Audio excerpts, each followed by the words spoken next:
Yes, you guys, welcome back. What you were saying in today's News Daily video, I've got three stories. We're going to be speaking about TOMORI and his future at this club. I'm going to be speaking about the new Colombian KANTE that we have been linked with, and I'm going to be speaking about Simakan, a young French defender that is currently doing the rounds across Europe. So we have a ton of things to break down, discuss, and dive into. I hope you guys enjoy, and without wasting any more time, let's get straight in with the first story. And I want to speak about TOMORI's future. Now it seems like this could be the final time we see Tomori representing this club. Now of course we've all seen the reports suggesting that Leeds United, they want to sign him on loan for the season. We can imagine Tomori doing wonders working alongside Bielsa.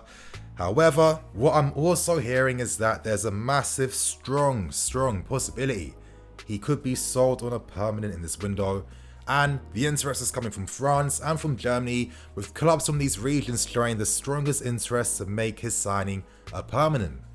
You'd think that this would be the news, but of course with Tomori, and I'm going to get onto this a bit later on, even more news comes out today suggesting that the club may reconsider letting Tomori leave due to Christensen's injuries, etc.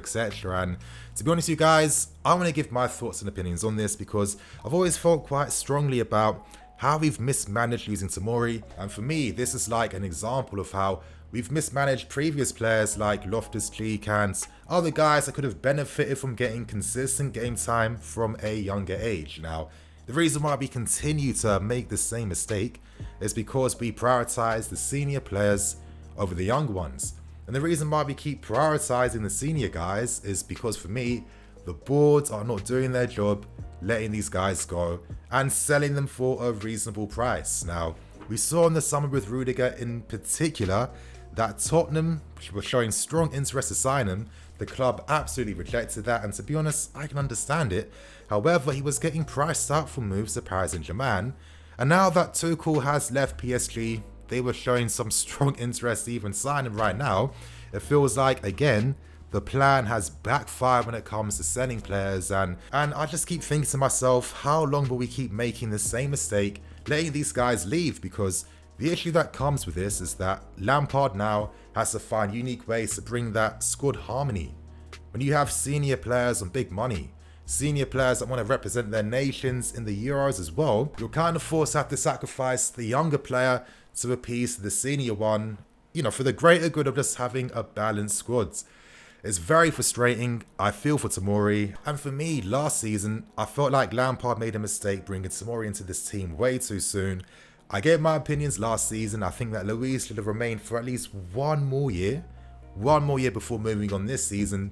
And if Tomori had gone on loan to Everton last season, playing consistently for them under Ancelotti, we'd be looking at a different defender right now that could really be doing something in the team. On top of that, you guys, we denied Tomori even more opportunities to go to Everton again this window because of course we could not get rid of other senior players, meaning that Tomori now is barely playing, he's not getting those minutes, and with reports from the Athletic suggesting that his training performances aren't as good, for me it just screams out a player that is losing his confidence, and I'm so annoyed with the situation that we create for some very high potential young players.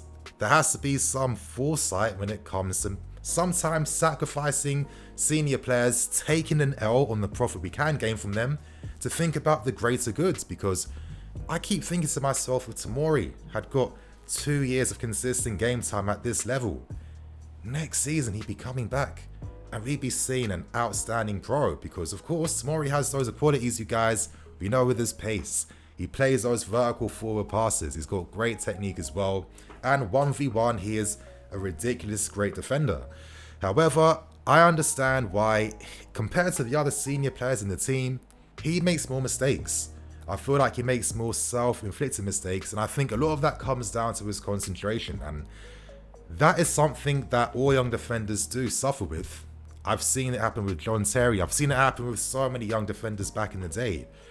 So the fact that we've denied him the opportunity to get some high-class, top-class minutes in this country, it's very frustrating. And if I'm Tomori, I completely sympathize. And for me, I blame the board because time and time again over the past few seasons, they struggle to sell players to benefit the team, the manager, and of course the young players too. So you guys in the comments below, give me your thoughts and opinions on this TOMORI situation. And now we move on to the second story today. I want to speak about a young Ecuadorian international that is doing the rounds recently. He has interest from a ton of clubs in this country.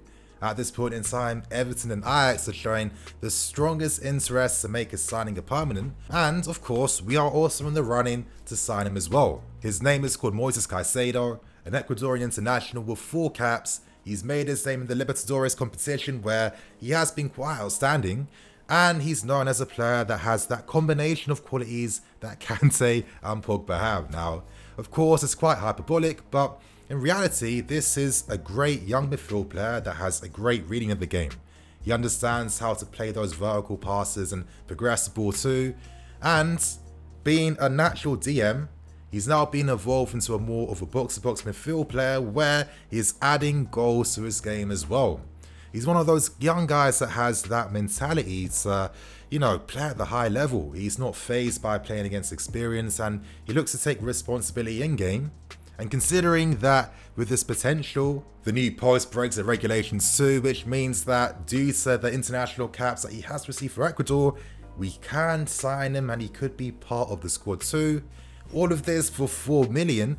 It's no surprise that we are looking at this player. Now, to give my thoughts and opinions, I think my first impressions are he would be part of our new look loan army. At this point in time, you do know that Malang Sarr is currently at FC Porto, where we signed him on a free, and I think by the time we even consider him for the first team, because at this point in time, if we're still being linked with young centre-backs over him, I don't think the club are necessarily looking at him for next season right now, but who knows how his seasons may progress over the next few years. I kind of feel like this is the same energy that we would have for Caicedo, because would he be able to compete with the other players in the team right now? Playing in the Premier League where the intensity is different, the tactics is different. A young Ecuadorian kid that needs time to settle in this country. Does he even speak English? I don't think so at this point in time. So I feel like this would be a signing made for the future if we are to get him. If we sign a player like this, I could easily see him going out on loan to a German team or a Portuguese team, a Dutch team, and the fact that we own the player as he gets that first team experience too across, other high leagues and competitions. In the end, this could be a great piece of business for us because we could have a potential future player for the team, or we could sell him and make some great profit in the future. So for me, this is some smart business. I like when we operate like this, not when we're, our board's not perfect, but they do a lot of things well and they make a ton of smart decisions too. I just wish it was consistent every single time. Now he's playing more box-to-box role, originally being a DM. He moves the ball with pace, he's got that tenacity, he knows how to position himself to receive passes behind midfield lines and progress the ball. He's got all those qualities that I think is quite understandable why so many clubs across Europe are all looking to sign this kid. Anyway, you guys in the comments, what do you think of Moises? Let me know below. And now we end things with a final story for today, and I'm going to be speaking about Simakan, a young French defender that's currently doing the rounds of Europe. Right now, AC Milan are really intensely trying to make his signing a permanent, but what's interesting about the story was that actually, in fact, he was offered to us last season. Now, this makes a ton of sense. I think in Liga in particular, the clubs are really struggling with COVID, meaning that it's a great opportunity in a sense to sign French players for less. Reports do say that the club are actively monitoring the player, however, they consider making a move for him in the summer window due to the fact that right now we have an overabundance of defenders. For me, when I think about the Chelsea defence and the future of how it could look, I'm expecting there to be a ton of changes coming in the next few seasons. It feels like we haven't got that complete, defensive group that we want. And with Simakan being 20 years old, being known for his great 1v1 ability, known for his pace, known for his bravery too, of course, it's understandable that a club like us will be paying attention. Do I think that Simakan is the one that is destined to be a partner alongside like a Zuma or a Thiago Silva, or even, who knows, maybe Jimenez next season? I'm not too sure, but at the same time, I'm not going to pretend to be a super expert on the player. I've seen a few things, I've read a lot of scouting reports and coaching reports, and One consistent weakness at this point in time is that maybe his passing out from the back is not on that level just yet. However, being a 20-year-old defender, I'm going to be using like FM logic here. Yeah, he might have like 4-5 star potential, but maybe his actual current ability rating could be 2.5 stars. And I'm just thinking that we need that mixture of experience and youth. Could simakan be the answer to that?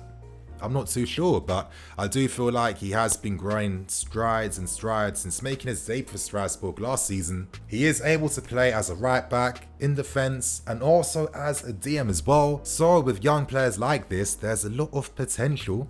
This player is very malleable, and who knows what he could be like, you know, being a part of a club like us that is known for improving their young players and giving them an opportunity. Right now, our plans could be scuppered though if he does agree to sign for AC Milan in this current window.